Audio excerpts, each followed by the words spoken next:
Hello, dear students. I hope you all are fine, fit, and healthy at home. Now, all we have completed our fourth module. Now we are getting into the fifth module, in which we have five topics. So, in this lecture number 11, we are going to deal with the changing nature of Indian bureaucracy. This subtopic, that is changing nature of Indian bureaucracy, is being divided into two parts. So lecture 11 is about the part 1, in which we will try to understand what is bureaucracy, what is civil services, what are the characteristics of Indian bureaucracy, and brief historical background of Indian bureaucracy. In the part 2, we are going to deal with the functions of Indian bureaucracy and what are the factors which are leading to introduce certain change in the Indian bureaucracy, and how the Indian bureaucracy has changed over the years, and different attempts which has been made, like the Administrative Reform Commission, various committees which has been appointed, and what are the maladies of Indian bureaucracy, and the factors which are triggering the change in the Indian bureaucracy. So here we have the part 1, changing nature of Indian bureaucracy.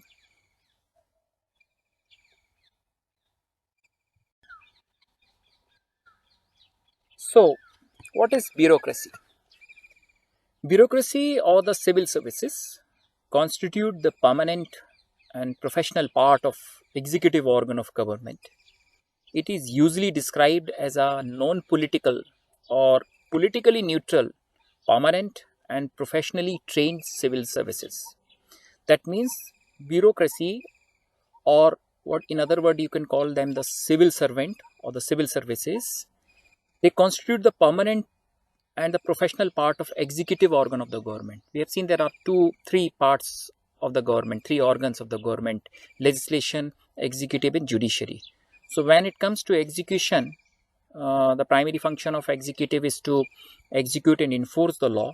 So there are two types of bodies, that is permanent political executive, that is the ministers and all, and that is what, and the other is what you call the permanent executives, that is the secretaries and the civil services. So here the second part, that means permanent executives, the secretaries, under secretaries, deputy secretaries, chief secretaries, and all the officers, who are doing the work of public administration, those who implements and enforce the policies made by the political executives. That body, that professional body, is called the bureaucracy, civil services. uh, it is to be considered as non-political. That means the civil servants or the bureaucrats does not hold any political affiliation. The government may change.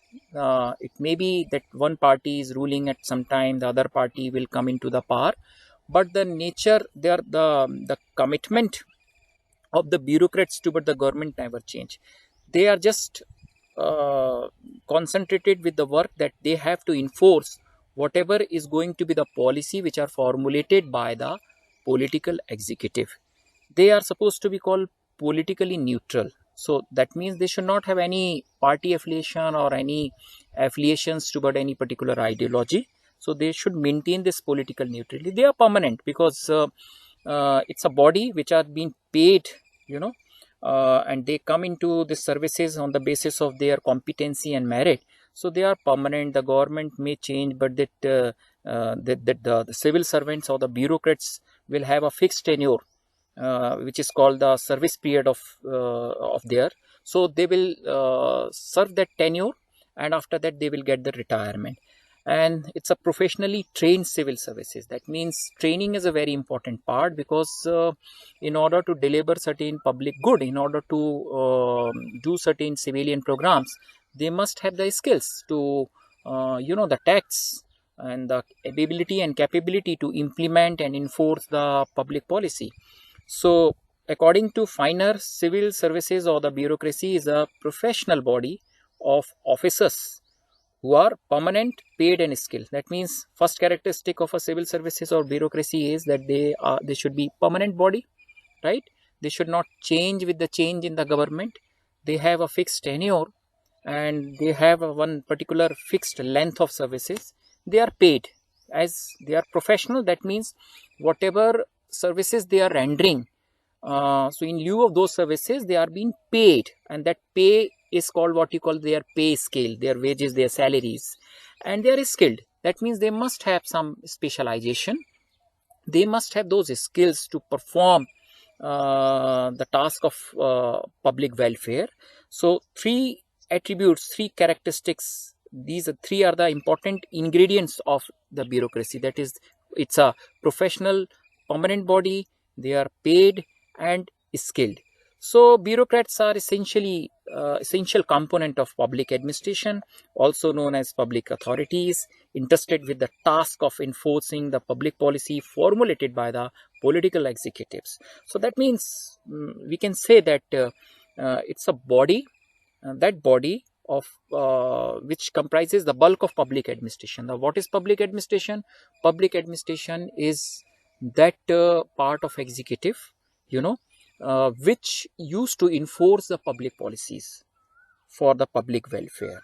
So that administration which works for the welfare and development of the public at large is called public administration. Like example, like district administration, the commissionerate, and all are the attributes of public administration in India.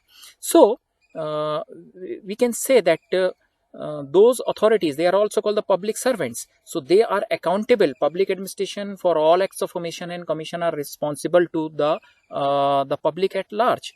So it is they who used to uh, enforce the public policies which are formulated by the political executive. So at all level of policy implementation, they are there. Policy implementation at the national level, at the state level, at the district level, and at the local level also. Now let's get into the historical backdrop of Indian bureaucracy. As you know, this civil services, the first country which is known for giving the inception to this concept of civil services, China. And the modern civil services, the credit goes to the country called the Prussia, the erstwhile, the Germany. But if you talk about the bureaucracy of civil services in Indian context, we have a very rich past. Now, for the sake of convenience, I have divided the historical background of Indian bureaucracy into different phases. First comes the ancient India.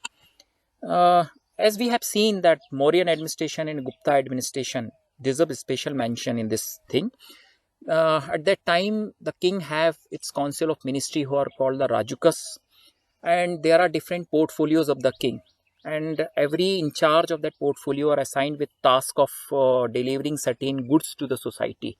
So they are in one sense you can call the civil servants. And the nature of civil services in the ancient time is welfare in nature, because the king, the primary duty of the king is to follow the welfare of the subject. That is what you call the Rajdharm. And the king used to execute all his welfare policies through the bureaucrats, through the civil servants, the portfolios, the minister in charge of different departments. Like in the Mauryan administration, we have seen that for the town administration, they have some five committees looking into the task of managing the town administration.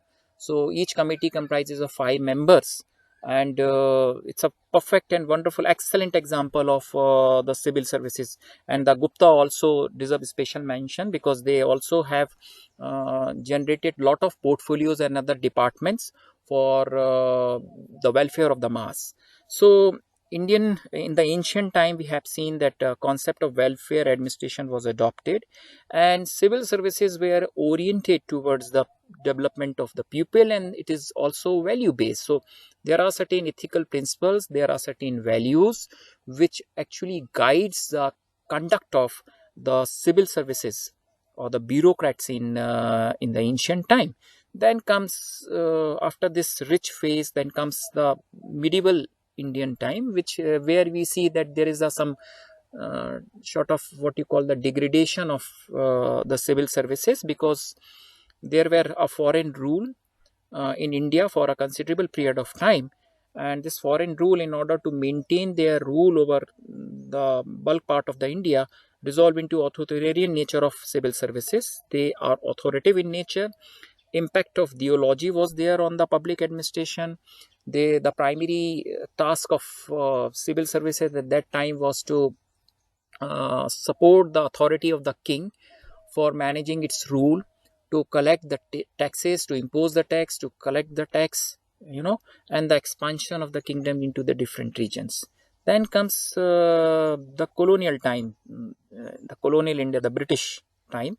Civil services in this era, in the colonial time, become the professional body, because East India Company used to have their own professionally employed servants who are called the civil servants.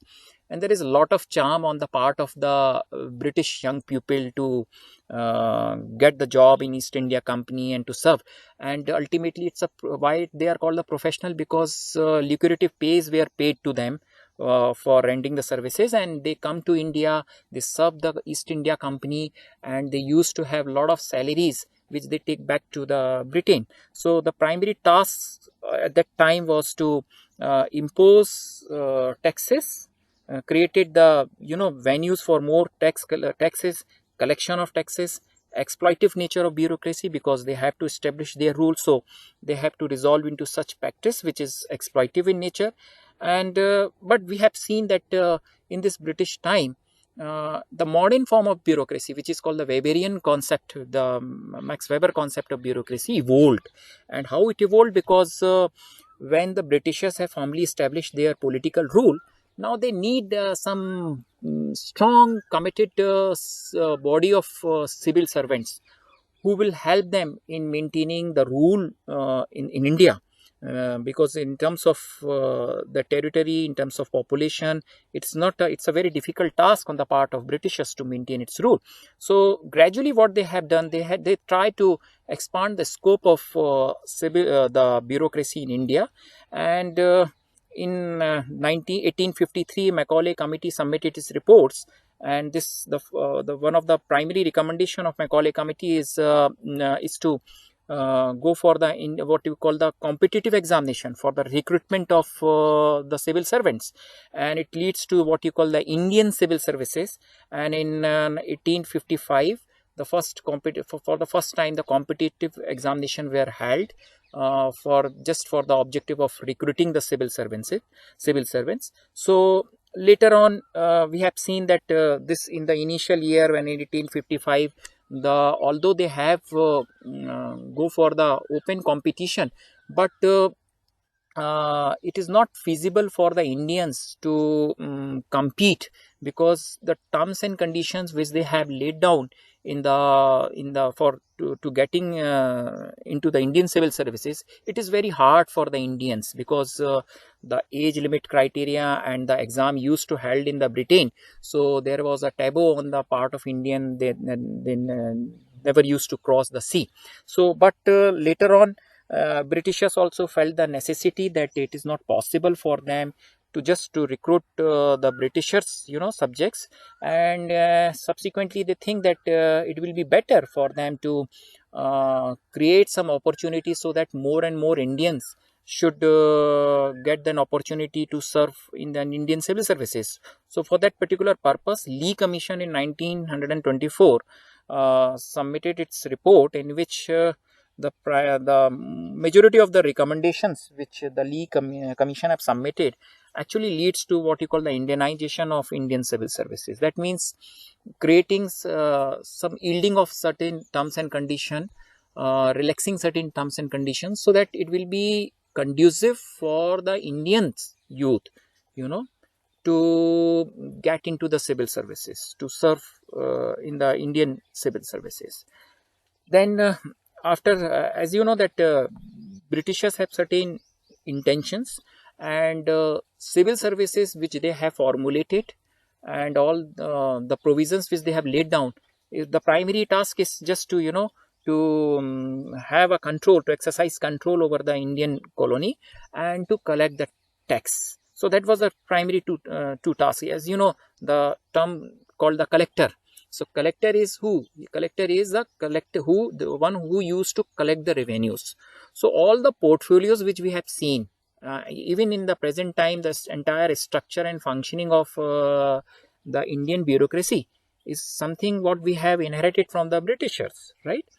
Then comes the post-colonial time, and now you see that when India got independence, the one of the primary tasks on the part of leadership in India is to for the nation building, to reconsolidate our economy and to manage that particular diversity.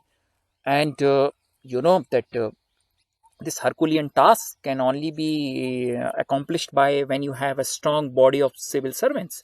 So after that, the primary objective of civil services is to promote the cause of nation building. Strong impact of British legacy in the structure and functioning of bureaucracy was there, and the model of bureaucracy which India has adopted is what you call the Weberian model. Now what is this Weberian model? Max Weber have given the classification of the bureaucracy.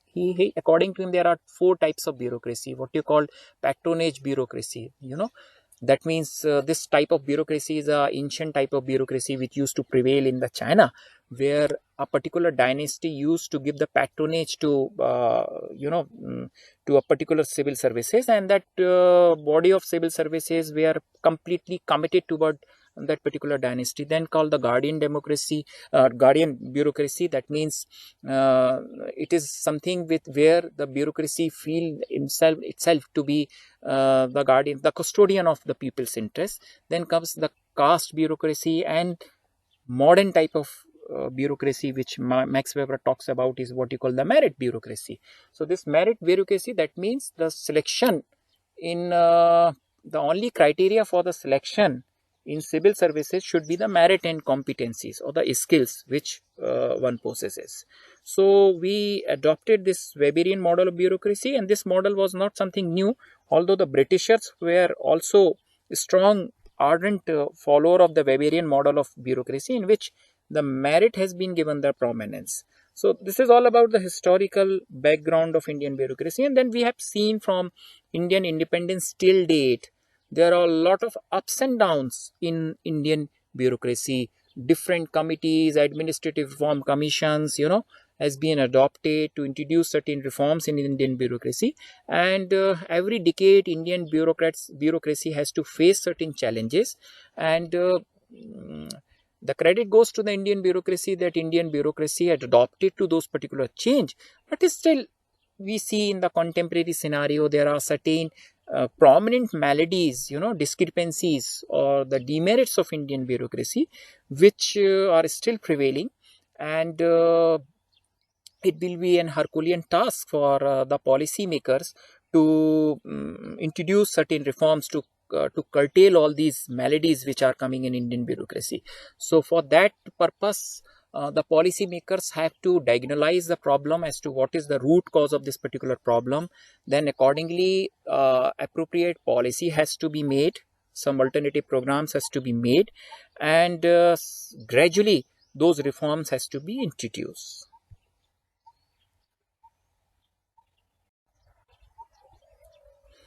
Now let's discuss salient features of Indian bureaucracy, which is also called the Weberian model of bureaucracy. The first and foremost is the hierarchy of authority. That means you see in a civil services there are different ranks and profiles of an officers.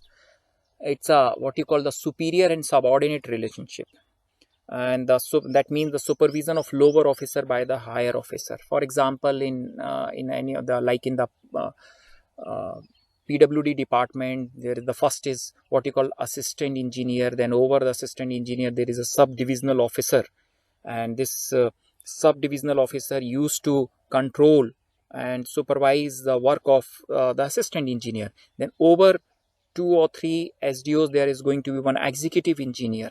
This executive engineer is higher in post and rank. So executive engineer used to monitor and control the functioning and the work of the subdivisional officers. Then over four or five executive engineers, there is going to be one superintendent engineer. So you see, it give rise to what you call the shape of pyramid. So at the lower level, at the bottom of, at the base of the pyramid, you have the officers who are called the lower rank officer, and gradually when you move on to the hierarchy with the increase in the rank and file, that there you see at the top you will have an apex authority. So over superintendent engineer there is a chief engineer, then engineer in chief who is supposed to be called, then over engineer in chief there is the secretaries of that particular department. So in this way you see the command flows from the top to the bottom, and the accountability and responsibility flows from the bottom to the top of that particular pyramid. So this organization, this is structure of bureaucracy, is what you call the structure of hierarchy, in which the lower level of officers are accountable towards the one somebody who is higher in, just immediate higher in the hierarchy.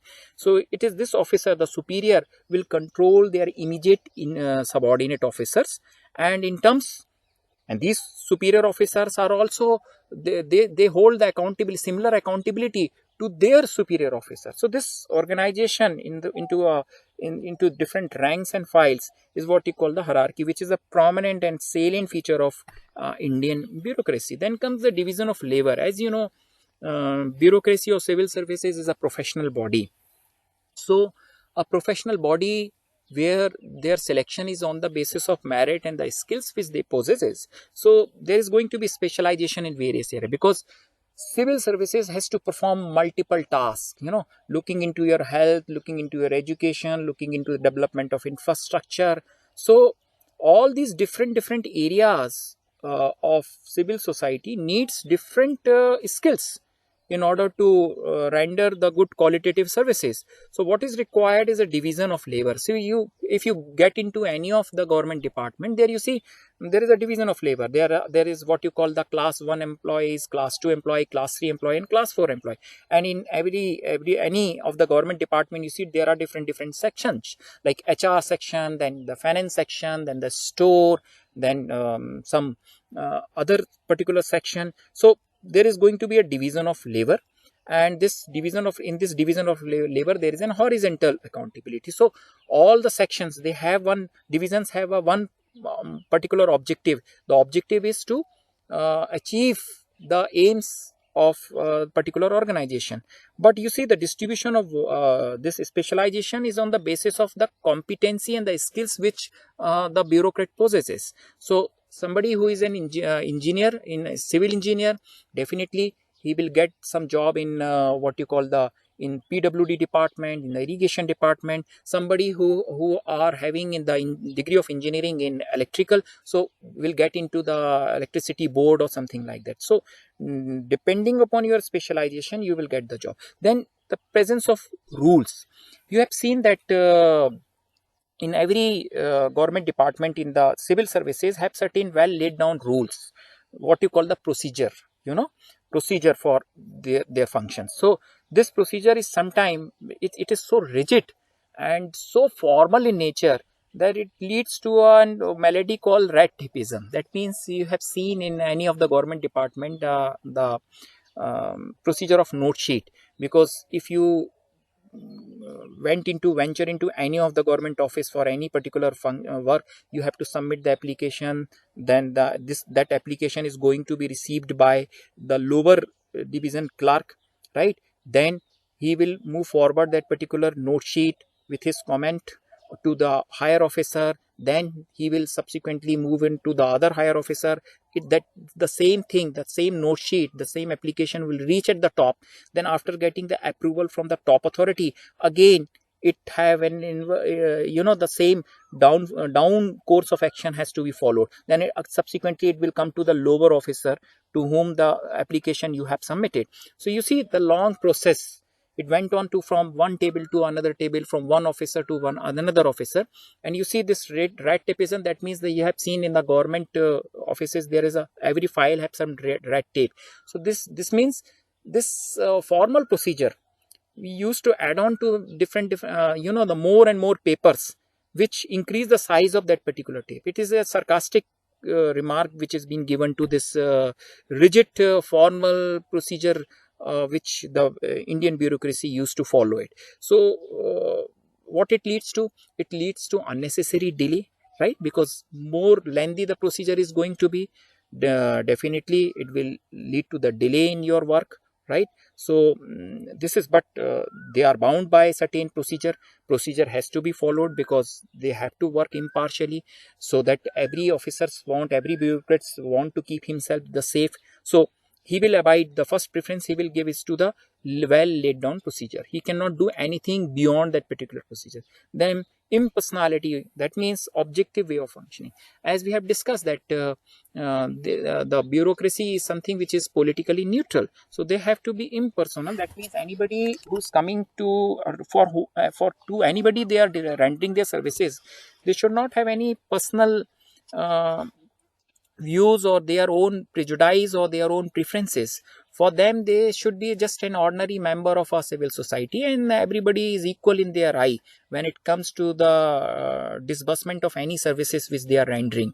Then comes the technical competency. As you know that in Indian civil services, merit is the primary criteria for the recruitment, for induction in civil services. So technical competency, that means merit and competency should be the criteria of appointment. If you have certain, if you want to apply for any government job, then you see in their advertisement they mention certain what you call the essential qualification, then comes desirable qualification, then comes certain technical skills which has been required. So if you perform well, if you have those skills, if you demonstrated that those skills, definitely you will get that appointment. So then comes what you call the class consciousness.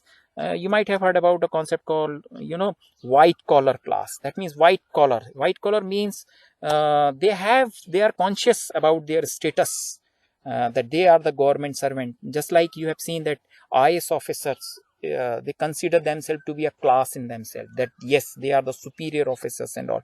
So this class consciousness, that yes, they are something who are different from the public, they are the government officers, they have certain ranks and files, and they are a professional class having certain duties for which they used to get the salary. So this class consciousness is also one of the character, because if they are into the government job, definitely they might have faced some competitive examination, they might possess certain skills and competency, and after demonstrating their skills and competency, they cleared that they have cracked that examination, and then they got that particular job. So that inducts some sort of consciousness in the civil servants.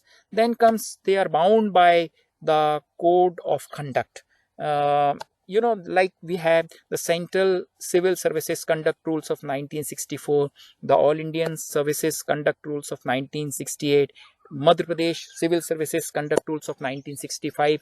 So all these rules and regulation, the conduct rules, actually laid down in very detail that what should be the criteria for their selection, what should be the selection process, what are going to be the terms and conditions of their promotions, what are going to be the terms and conditions of their any indisciplinary act on the part of civil servants. So they laid down the details of the rules and how they have to function. So detail, they cannot go beyond this strict code of conduct. So this is one of the salient feature of Indian bureaucracy, that there are certain code of conduct, and they have to abide by the code of conduct. If they breach the code, any of the provision of code of conduct, disciplinary actions were taken against them. So they are afraid of, they are scared of any such breaching of such provision. So they demonstrate strict adherence towards such code of conduct. So this is all about the salient features of Indian bureaucracy. Now, in the next part of the lecture, we are going to discuss some of the prominent functions of Indian bureaucracy, and then we will discuss what are the some mm, common, what you call the maladies or the discrepancy in Indian bureaucracy. What attempt has been made till date to rectify those maladies, and still what we can do to ameliorate or to rectify those melodies, what steps further we can take to to make our Indian bureaucracy and the civil services more effective and efficient. So by the time I request you to just go through some of the articles and certain research papers which are there. Abundant of research papers and e-material is there on the website. So just try to understand the nature of bureaucracy, and what are the maladies, what are the discrepancies, or what are the flaws, the common flaws in Indian bureaucracy. So it will be easy for you to understand the next lecture in a better way. Thank you so much.